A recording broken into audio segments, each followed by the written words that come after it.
They wear a smile, they offer advice, they remember your birthday and ask about your weekend, but beneath the surface, something feels off. Their words leave a trace of doubt. Their presence drains more than it gives. And slowly, without even noticing, you begin to question your own instincts. Because toxic people rarely enter your life in obvious ways, they disguise themselves as helpful, loyal, supportive, while using your kindness as a tool. And unless you learn to recognize the signs, you'll mistake erosion for connection, manipulation for friendship, and emotional chaos for complexity. The Stoics knew this well. Seneca warned that we suffer more often in imagination than in reality, but that was only half the truth. Sometimes we suffer in reality because we choose to keep the wrong people close, people who undermine our peace, who violate our boundaries, who destroy clarity and call it honesty. Stoicism is not just about mastering your mind, it's about protecting your space, your company, your soul, because who you tolerate shapes who you become. In this episode, we're going to expose 9 types of people the Stoics would urge you to step away from, not with anger, not with resentment, but with stillness and resolve. This is not about judgment, it's about discernment, because trust is sacred, respect is earned, and peace is too precious to offer to the wrong hands. If you're ready to cut through the noise and strengthen the way you choose who deserves access to your life, subscribe to Stoic Reflections, like this episode to support your clarity, and share in the comments. Who are you done pretending to respect? Let's begin. 1. The manipulative friend. They know how to listen. They nod at the right moments. They remember the details you thought no one noticed. Your fears, your insecurities, your quiet dreams. At first, it feels safe. It feels rare. But over time, something shifts. You notice their advice always leads back to their benefit. Their support comes with strings, their praise feels calculated, and slowly your openness turns into ammunition in their hands. This is the manipulative friend, the one who cloaks control in empathy, who gains your trust not to protect you, but to use you. The Stoics warned about such individuals. They understood that not everyone who appears supportive has your well-being in mind. Seneca spoke of the difference between genuine allies and those who only mirror your emotions to gain leverage. And the danger here is not just betrayal, it's self-doubt. You begin to question your ability to judge character. And that's how manipulation wins, by distorting not just your choices, but your very perception.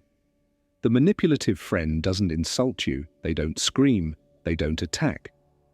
Instead, they lean in, ask thoughtful questions, and gather information, your fears, your frustrations, your hopes. They collect them like tools in a kit, not for comfort, but for control. And when the moment comes, when they need something or want to shift blame or avoid accountability, they use those tools masterfully. They twist your own words. They remind you of your weak moments. They wrap their demands in guilt, making you feel selfish for saying no. And the worst part? You still feel responsible for the friendship. The Stoic response is not confrontation or revenge. It is clarity. You observe without emotion clouding your vision. You detach from their approval. You stop explaining yourself to someone who's already decided to manipulate, because once you see the pattern, once you realize that their kindness is conditional, their concern is calculated, the spell breaks, and when it breaks, you must act. Not loudly, not with drama, but with a quiet step back, a refusal to continue offering access to your heart when that access has been misused. Respect cannot exist where honesty is absent, and trust cannot grow in soil poisoned by agenda. The Stoic path demands that we be slow to open our deepest selves to others, not out of fear, but out of self-respect. You are not obligated to stay in relationships that drain you, even if they began in warmth. You are allowed to walk away from charm that hides a knife. And you are right to guard your peace like treasure. Because to the manipulative friend, your peace was never their priority. It was just another thing to control. So, observe. Notice the pattern, don't excuse it. And when you see it clearly, withdraw with calm certainty. Because the true mark of strength is not in how long you endure manipulation. It's in how quickly you reclaim your clarity once it's been stolen. 2. The constant critic. They never raise their voice, yet their words carry weight. Not because they speak with wisdom, but because their tone cuts deep. Every choice you make is questioned, every win is downplayed, every vulnerability becomes a doorway for unsolicited correction, and they'll tell you they're just being honest. They'll frame it as concern, as care, as necessary feedback. But it's not honesty, it's erosion. It's the slow, daily dismantling of your self-trust disguised as conversation. This is the constant critic, the person who has made it their mission to diminish, to undermine, to control, not with anger, but with relentless disapproval. The Stoics believed in criticism, yes, but only when it was rooted in virtue. Marcus Aurelius welcomed correction, but only from those who lived with integrity and offered it with respect. Epictetus warned us not to absorb judgment blindly, but to filter it through reason. The constant critic violates both principles. Their words aren't meant to improve you. They're meant to elevate themselves. By lowering your confidence, they raise their sense of importance. And the danger is that over time, you start to believe them. You begin to hesitate. You question your instincts. You shrink yourself to fit their idea of better. And that is when their voice becomes louder than your own. You must learn to separate feedback from control. Feedback feels like guidance. Criticism feels like pressure. Feedback invites growth. Criticism creates hesitation. The Stoic doesn't reject input. They simply discern the source. Ask yourself, does this person want the best for me, or do they need to feel superior? Are they building me up with truth or tearing me down with judgment? The answer will tell you everything.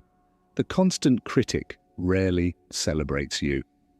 When they do, it's conditional, restrained, transactional. Their praise is weaponized and given when they need to pull you back in and withdrawn when you begin to stand tall. They may appear close, but there's always a distance between you, a layer of tension, a sense that you must walk carefully around their ego. And the more you accommodate that, the more you betray yourself. The Stoic response is not to retaliate. It's to return inward. To remember that your worth is not up for debate. That your journey is not a courtroom. That your growth will never be validated by someone committed to misunderstanding it. You must choose your inner voice over their external noise. Not once, but daily. Step back from those who critique without compassion, who offer no support, only correction, who love the sound of their own judgment more than the growth of those around them. Because their goal isn't your strength, it's your submission, and the longer you stay in their orbit, the harder it becomes to hear your own clarity. Walk away, not with resentment, but with resolve. You do not need to prove yourself to someone whose power depends on your doubt. Let your actions speak, let your peace rise, and let their silence echo louder than their criticism ever did. 3. The superficially friendly. They greet you with warmth. They smile often. They're quick to compliment, quick to agree, quick to show enthusiasm. On the surface, they appear supportive, present, upbeat, socially polished. But when things go dark, when you struggle, when life gets real, when you need someone who truly sees you, they vanish. They don't call, they don't check in. They change the subject when conversations get serious. And slowly, you begin to feel the hollowness behind their charm. This is the superficially friendly person, the one who values comfort over depth, appearance over presence, and ease over truth. And the Stoic would tell you they may be pleasant, but they are not trustworthy. The Stoics were clear about the importance of choosing your company wisely. not based on smiles or manners, but on substance. Marcus Aurelius warned that we should receive without pride, let go without attachment. That applies to people too, because many will show up when it's easy, when it benefits them, when there's no discomfort. But true friendship, true connection, shows itself in discomfort, in the hard moments, in the awkward silences and the inconvenient hours. The superficially friendly person avoids all of that. They like the image of connection, not the responsibility of it. And the danger you might not notice until it matters most, until you reach out and get silence, until you open up and get deflected, until you fall and realize no one's catching you. This kind of person isn't necessarily cruel. They're just emotionally unavailable, often without realizing it. They believe friendliness is enough, but Stoicism teaches us to seek character over charm, because charm fades, charm can be faked. But character, the willingness to be present in someone's pain, the strength to sit with what's uncomfortable, that cannot be performed. And it certainly can't be expected from someone who only thrives in the light. You must begin to evaluate your relationships not by how people treat you when you're doing well, but by how they respond when you're not. Do they lean in, or do they change the subject? Do they stay close, or do they become busy? The answers reveal everything, and once you see the pattern, don't ignore it. Don't explain it away. The Stoic doesn't waste energy on relationships that only survive in ease. They invest in connections that can endure pressure. Being around superficially friendly people can leave you lonelier than being alone, because their presence creates the illusion of support but never delivers it, and that gap, that emotional emptiness, can do more damage than outright hostility. The Stoic path is to detach from appearance and attach to essence, to stop mistaking politeness for loyalty, to understand that real friendship is measured not in gestures but in reliability. You don't need to confront them. You don't need to force depth. Just observe. Then decide, is this the kind of energy that deserves access to your inner life? If the answer is no, step back. Not in anger, not in drama, just in clarity. Let them smile from a distance. And fill your space with people who don't just smile when you rise, but stay when you fall. 4. The inattentive listener. They sit across from you. They nod, smile, maybe even repeat your last few words to appear engaged, but behind their eyes you can feel it. They're not there. Their mind is elsewhere. Their responses are delayed, mechanical. Their gaze flickers to their phone or past your shoulder or to the ticking clock on the wall, and you realize they hear you but they're not listening. This is the inattentive listener, the one who offers presence in body but not in mind, and the Stoic would urge you to take notice, because attention is not a detail, it's a declaration of respect. In a world where everyone is distracted, where attention has become a scarce currency, the act of truly listening is sacred. It is in itself a moral discipline.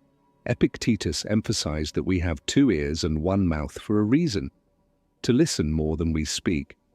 But the inattentive listener turns that balance upside down. They pretend to engage while offering nothing of substance, and the damage they cause is subtle but deep. They teach you that your words are weightless, that your feelings are background noise, that your presence does not deserve full awareness. This isn't always malicious. Sometimes it's a reflection of their own inner chaos. But intent doesn't undo impact, because when you consistently give your thoughts, your stories, your vulnerability to someone who treats it all like white noise, you start to dim. You begin to withhold. You lose the will to express, not because you have nothing to say, but because you've been taught it won't matter. And that's how relationships decay, and not in dramatic explosions, but in the quiet erosion of presence. The Stoic approach to this kind of person is simple. Match their level of awareness with your boundaries. If they cannot be fully present with you, they do not deserve full access to you. Don't plead for attention. Don't try to entertain their wandering mind. Simply notice and adjust. Offer your depth only to those who honor it. Save your real words for those who remain with you, not just in silence, but in stillness. And ask yourself too, am I becoming like them? Because inattentiveness is contagious. In a distracted world, it's easy to start mirroring the very behavior that wounded you. But the Stoic resists this pull. They discipline their focus. They listen fully, not because it's convenient, but because it's a virtue. Attention is presence. Presence is respect. And respect is the foundation of all real connection. So the next time you find yourself speaking to someone who's only half there, pause, not to scold, but to decide. You are not here to perform. You are not here to compete with their phone, their thoughts, or their distractions. You are here to live fully, and that fullness deserves a witness. Choose people who show up with their whole mind, not just their body, and let go of the rest, not with resentment, but with resolve, because listening isn't a skill, it's a value, and the inattentive listener has shown you theirs. 5. The empathy-lacking individual. They may not insult you, they may not shout or argue, but there's a coldness to them, a detachment that makes every interaction feel one-sided. You open up, and they change the subject. You share your struggles, and they offer facts instead of warmth. You speak from your heart, and they respond from a checklist of logic. These are the empathy-lacking individuals, the ones who remain consumed by their own perspective, blind to the emotional reality of others. And while Stoicism teaches us not to be ruled by emotion, it also reminds us that human connection without compassion is hollow, brittle, and often harmful. Empathy is not about indulging in every emotion, but about understanding that others have an interior world as complex as yours. Marcus Aurelius himself noted, "Whenever you are about to find fault with someone, ask yourself the following question. What fault of mine most nearly resembles the one I am about to criticize?" That question demands humility. The empathy-lacking person, however, never asks it. They don't pause to consider your context, your exhaustion, your fears. Instead, they judge quickly, they dismiss easily, they expect you to meet their standards while refusing to meet you where you are. The damage they cause is subtle but cumulative. You start feeling emotionally unseen. Conversations with them feel dry, mechanical, transactional. Over time, you begin to suppress your emotions around them because you know they won't land. Or worse, they'll be criticized. You find yourself editing your truth, not out of strength, but because you've learned it won't be held with care. That kind of editing slowly chips away at your authenticity, leaving you distant even while physically present. The Stoic response is not to beg for empathy. It's to lead with it, but only up to the point where it no longer costs your peace. You offer compassion, not as currency, but as virtue. But when that offering is met with coldness, time and time again, you step back. Not to punish, but to protect, because your peace matters. And exposing your vulnerability to someone who repeatedly devalues it is not strength, it's self-betrayal. The empathy-lacking individual often sees themselves as rational, logical, grounded, but logic without humanity is not wisdom, it's emotional blindness. The Stoic does not reject emotion, they place it in its proper role, to be acknowledged, understood, and guided, not ignored. So when someone in your life consistently lacks the ability, or the willingness, to meet you with even basic compassion, you must ask, how much of yourself are you willing to dull just to stay in this connection? And the answer, if you value your integrity, must be no more. Choose people who don't just hear your words but feel their weight, who don't just solve your problems but honor your presence, who don't flee from emotion but sit with it, even if quietly. Because empathy is not a weakness, it's a strength, it's a form of courage, and the absence of it, when consistent, is a sign not of stoicism, but of emotional immaturity. Let your inner stillness guide you away from such people and toward those who reflect your humanity back to you, not your flaws alone. 6. The Chronic Irritator. They rarely attack directly, they don't scream or insult or explode, but somehow they always find a way to get under your skin. A passing comment, a dismissive tone, a subtle jab wrapped in humor. The chronic irritator is the person who feeds off of stirring your emotions just enough to disrupt your peace, never enough to be clearly called out, but always enough to destabilize your calm. And if you're not careful, you'll fall into their trap, reacting, defending, explaining, giving them exactly what they wanted, your attention, your energy, your center. The Stoic knows better. The Stoic meets provocation not with outrage, but with inner stillness. The chronic irritator often presents themselves as playful or just honest. They make it seem like you're too sensitive, too serious, too emotional. But this is their cover, a way to avoid accountability for the discomfort they create. They'll say something offhanded, watch for your reaction, then deny any intent. Over time, you begin to question your own perception. Maybe I'm overreacting, you tell yourself. But deep down, you know the pattern. It's not just this one comment, it's every conversation. It's the way you feel after talking to them, depleted, agitated, unsettled. The Stoics taught that the wise person does not allow others to control their emotional state. Epictetus said, "It's not what happens to you, but how you react to it that matters." And this is especially true with the chronic irritator. Their power lies not in their words, but in your response. When you give them your irritation, your offense, your frustration, they win. But when you meet their provocation with calm detachment, the game ends. You deprive them of the reaction they were fishing for.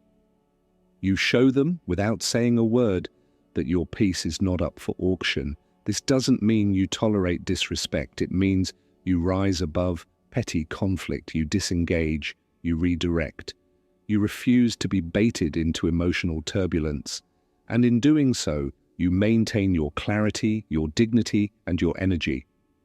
The chronic irritator may try harder at first, pushing your buttons with more persistence, but eventually, when they realize you no longer dance to their rhythm, they stop, or they drift away, no longer interested in someone they cannot provoke.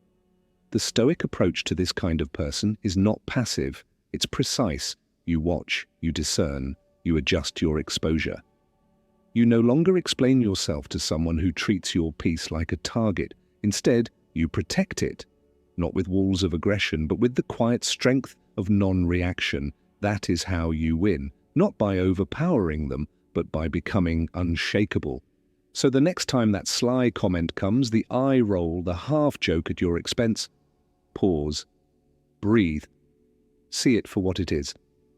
An invitation to descend into noise, decline it, stay rooted, let them squirm in the silence of your restraint. Because when you stop reacting, you start leading, and nothing frustrates a chronic irritator more than someone who cannot be moved. 7. The eternal victim. No matter the day, no matter the circumstances, they're always suffering, always overwhelmed, always wronged. Their stories are filled with betrayal, injustice, and misfortune.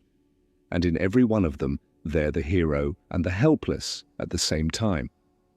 This is the eternal victim, the person who clings to their pain, not as something to heal from, but as an identity to preserve. They don't want solutions. They want sympathy. And when you try to offer perspective, they resist. When you suggest change, they shut down, because the narrative of being the victim gives them something they're not willing to give up: attention, validation, and the excuse to avoid responsibility. The Stoics believed that while we cannot control what happens to us, we are always responsible for how we respond. Epictetus said, "It's not what happens to you, but how you react to it that matters." The eternal victim rejects this truth. They outsource their suffering. They make their misery your responsibility. And over time, they drain you. They pull you into their chaos, their guilt, their emotional storm, until you find yourself exhausted, constantly supporting someone who has no intention of standing on their own. At first, your empathy feels noble. You want to be kind. You listen. You help. But eventually, you start noticing the cycle never ends. One crisis fades into the next. One complaint gives way to another. And the moment you set a boundary, express a need, or redirect the focus to your own life, they act hurt, distant, betrayed. because their world revolves around their suffering, and anyone who doesn't orbit it becomes a threat. The Stoic response here is clear: empathy without enmeshment, compassion without codependency. You can care without carrying. You can listen without becoming a permanent emotional dumping ground, and most importantly, you can love someone without enabling their refusal to grow. That means setting limits, not as punishment, but as protection. Protection for your time, your energy, your mental clarity, because the eternal victim will not heal unless they choose to, and no amount of your effort can make that choice for them. You are not cold for stepping back. You are not cruel for needing space. You are not selfish for realizing that someone else's pain has taken your peace hostage. The Stoic honors the reality of suffering, but they do not worship it. They do not build their lives around those who choose stagnation, because they understand that presence without responsibility is manipulation. And when a person uses their wounds to escape accountability, they are not healing, they are hiding. So stop rescuing, stop explaining, stop hoping that one more conversation will change everything. Offer strength when it's needed, but don't sacrifice your own in the process. Let the eternal victim face the truth of their choices. Let them feel the space that opens when you no longer carry what isn't yours. And if one day they rise, truly ready to grow, you can meet them again. Not from a place of exhaustion, but from the quiet dignity of someone who finally chose peace over pity. 8. The two-faced person. They smile in your presence, nod in agreement, offer compliments laced with warmth and familiarity. But behind closed doors, their tone changes. They criticize what they once praised. They share your vulnerabilities as gossip. They twist your words to others. This is the two-faced person, the one who wears connection as a costume but harbors duplicity in their intentions. And few things erode trust faster than realizing someone you welcomed into your inner circle is simultaneously undermining you outside of it. The Stoics spoke plainly about such individuals. Seneca warned, "Avoid the friendship of the man who talks badly of his comrades to you. He will talk just as badly about you to others." A warning not of paranoia, but of discernment. The danger of the two-faced person lies in the illusion they create. They appear kind, they show up, they seem loyal, and because of that performance, you let your guard down, you share, you include, you invest, and slowly you begin to notice the inconsistencies. A strange look from a mutual friend, a comment repeated that you only shared with them, a quiet shift in tone from others that reveals something has been said behind your back. And what hurts most is not just the betrayal, it's the fact that they acted like they were on your side while quietly positioning themselves against you. The Stoic response is not revenge, not confrontation dripping in emotion, it's detachment powered by clarity. You don't beg them to explain, you don't waste your breath trying to prove your loyalty. You see their mask for what it is and you walk away. Because the two-faced person thrives on ambiguity, they play both sides to maintain control. They want access to your life without the responsibility of honoring it. And the moment you see through them, their influence dies. True respect demands consistency. If someone treats you with warmth in person but speaks with bitterness in your absence, they are not confused, they are deceptive. And it's not your job to fix their character, it's your job to protect your peace. Marcus Aurelius reminded himself constantly to stand upright, not be set upright. That's the principle here. Stay rooted in your integrity. Let others bend, shift, disguise. Your posture remains the same. Upright, honest, still. You cannot live a peaceful life while constantly wondering who's loyal when you're not in the room. That mental noise eats away at your focus. And the only cure is distance. Not because you hate them, not because you need to expose them, but because your energy is better spent on people who speak of you the same way, whether you're present or not. Let the two-faced person lose access to your trust. Let your absence remind them what your presence once offered, and let their duplicity become their burden, not yours. The Stoic does not fear betrayal. They prepare for it. They accept it. And then they move on, lighter, clearer, stronger. Because the truth is, anyone who needs two faces to navigate life will eventually lose both. 9. The truly toxic individual. They don't just have flaws, they operate from a place of distortion. A mix of manipulation, control, hostility, and emotional chaos that poisons the space they occupy. With them, every conversation feels tense. Every choice you make is questioned. Every moment of peace is interrupted. The truly toxic individual doesn't need to raise their voice to cause damage. Their presence alone is enough to drain your energy, erode your clarity, and shatter your sense of balance. And what makes them dangerous is not just what they do, but how they condition you to accept it.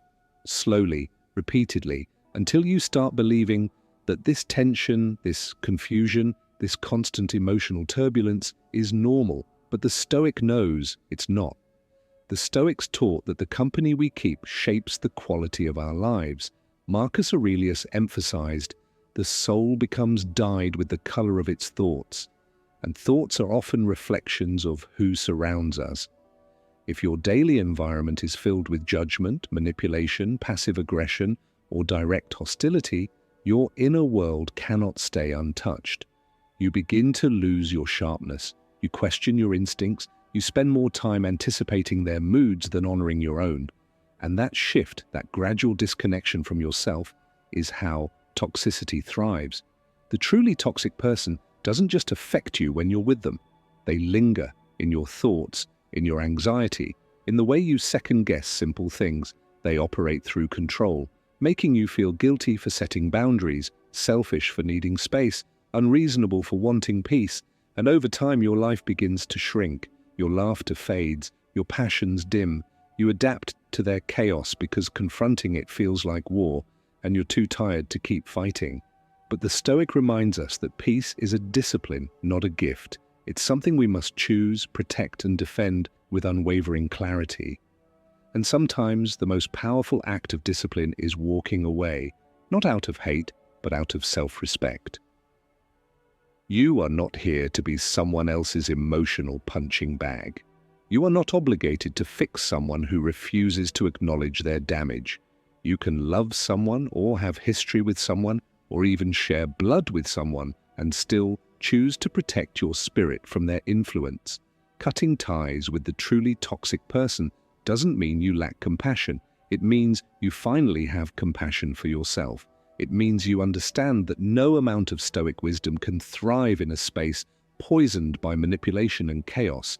You don't need to argue, you don't need to explain. You need only to decide, this is not a life I'm willing to live anymore. Let your stillness become your boundary, let your distance become your healing, and let your peace become your legacy. Because while the truly toxic individual may never change, you can reclaim your center, you can rebuild your strength, and you can step into a life where your presence is not tolerated but valued, and your mind finally can breathe. You don't owe access to everyone. Not every smile is sincere. Not every listener hears you, and not every presence deserves to remain in your life. If this episode made anything clear, it's this.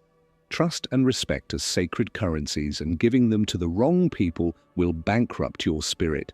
The Stoics didn't walk away out of pride, and they walked away out of principle, because your energy is not infinite, your peace is not expendable, and your clarity is not something to be bargained with. You are allowed to say no, you are allowed to step back, you are allowed to choose silence over noise, distance over chaos, and solitude over disrespect.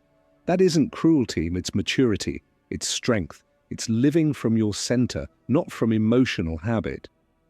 You've now seen 9 types of people the Stoics would urge you to watch closely, not with paranoia, but with wisdom, because who surrounds you shapes what you become. Their presence doesn't just fill your time, colors your mind, influences your thoughts, and echoes in your emotions. You have a right, and a responsibility to protect that space, to stop normalizing the people who chip away at your calm and start honoring the people and the choices that restore it. If this message helped you reclaim even a fraction of your clarity, then let it be the beginning of something deeper. Subscribe now to Stoic Reflections to keep sharpening your perception. Like this video to affirm your decision to protect your peace. And leave a comment below. Which of these 9 types are you finally walking away from?